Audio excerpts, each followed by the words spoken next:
Hello friend, તો તમારું સ્વાગત છે મારા રસોડામાં। તો અવનવી વાનગી જોવા માટે ચેનલને સબસ્ક્રાઈબ કરો। જો મારો વિડીયો ગમે તો વિડીયોને લાઈક કરો, શેર કરો, કમેન્ટ કરો।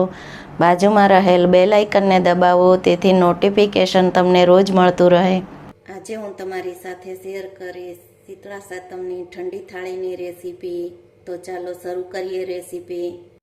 થેપલા બનાવવા માટે મેં 1 બાઉલ ઝીણો રોટલીનો લોટ લીધેલો છે, જે આપણે રેગ્યુલર વાપરતા હોય તે લોટમાં આપણે 2 થી 3 ચમચી જેટલું તેલનું મોણ દેશું।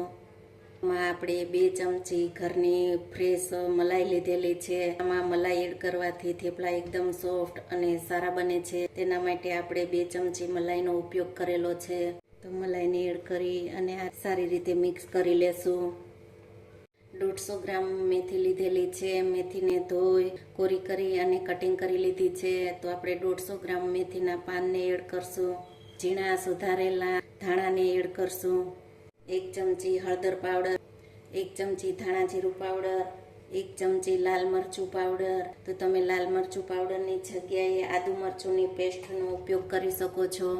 2 ચમચી સફેદ તલ, 1 ચમચી વરિયાળી પાવડર, મીઠું સ્વાદ પ્રમાણે। આ બધી જ વસ્તુને મિક્સ કરી અને આપણે લોટને બાંધી લેશું।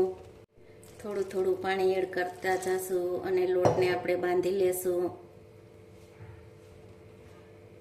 લોટને આપણે બાંધી અને તૈયાર કરી લીધો છે, તો તેને આપણે તેલવાળો કરી અને 10 મિનિટ આપણે રેસ્ટ આપી દેશું। તો લોટને 10 મિનિટ રેસ્ટ આપી દેશું। તો 10 મિનિટમાં આપણે રાયતું બનાવી લેશું દહીંનું। આપણે દહીંનું રાયતું બનાવવા માટે આપણે દહીં લેશું।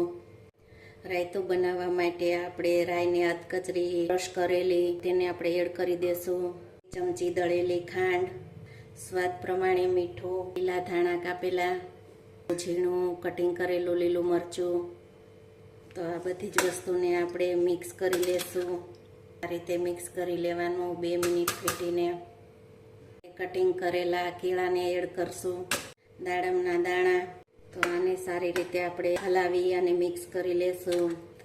તમે જુઓ છો કે રાયતું એકદમ સારું એવું બની અને તૈયાર છે।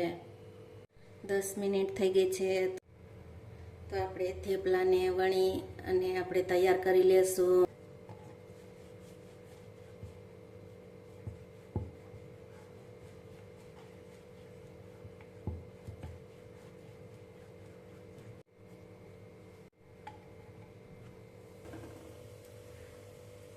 થેપલાને શેકવા માટે આપણે ગેસની ફ્લેમ મીડિયમ રાખશું, તેથી થેપલું આપણું બળે નહીં।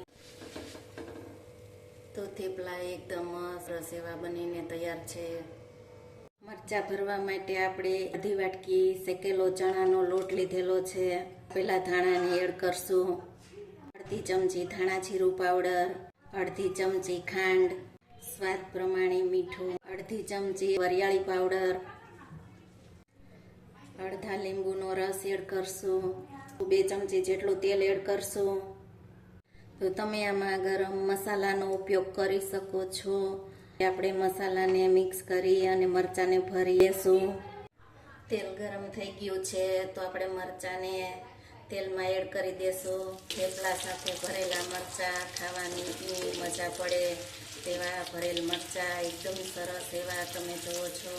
મોટી 3 થી 4 ચમચી જેટલું તેલનો ઉપયોગ કરશું। તેલ ગરમ થઈ ગયું છે। રાઈ, જીરું, હિંગ, લાલ મરચું, આદુ મરચુંની પેસ્ટ, તો 2 નંગ કાપેલા ટમેટાને એડ કરી દેશું। ટમેટાને 5 મિનિટ આપણે તેલમાં સતળાવા દેશું। 5 મિનિટ સતળાઈ જાય ત્યાર પછી આપણે તેમાં મસાલા એડ કરશું।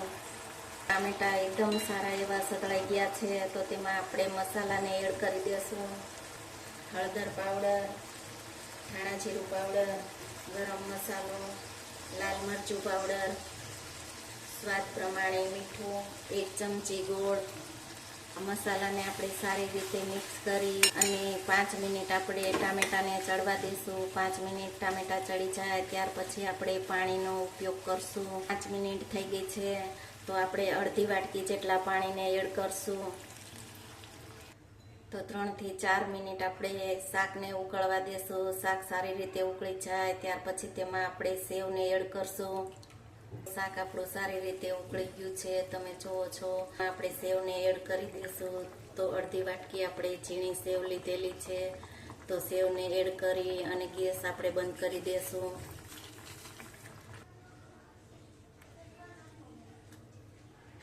ધાણાને સ્પ્રિંકલ કરી દેશું.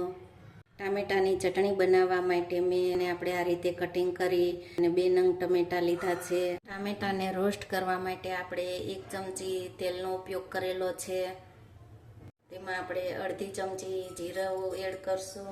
3 સૂકા લાલ મરચાં એડ કરશું. 1 ટુકડો આદુનો, 15 થી 17 કળી લસણની તે આપણે તેલમાં સાતળી લેશું. તો ટામેટાને આ રીતે આપણે તેલમાં સતળાવા દેશું. તો 5 મિનિટ થઈ ગઈ છે. ટામેટા સારા એવા તેલમાં સતળાઈ ગયા છે.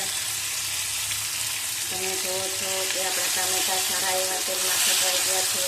તો હવે તેને આપણે ગેસને બંધ કરી 5 મિનિટ આપણે રૂમ ટેમ્પરેચર ઉપર ઠંડુ થવા દેશું. તો ટામેટા ઠંડા થઈ ગયા છે. તો આ બધી જ વસ્તુને આપણે મિક્સર બાઉલમાં એડ કરી દેશું.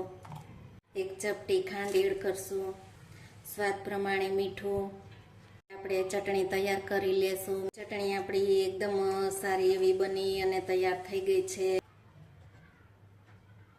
જો તમને વિડીયો ગમે તો વિડીયોને લાઈક કરો, શેર કરો, કમેન્ટ કરો, બેલ આઇકન દબાવો, તેથી નોટિફિકેશન તમને રોજ મળતું રહે.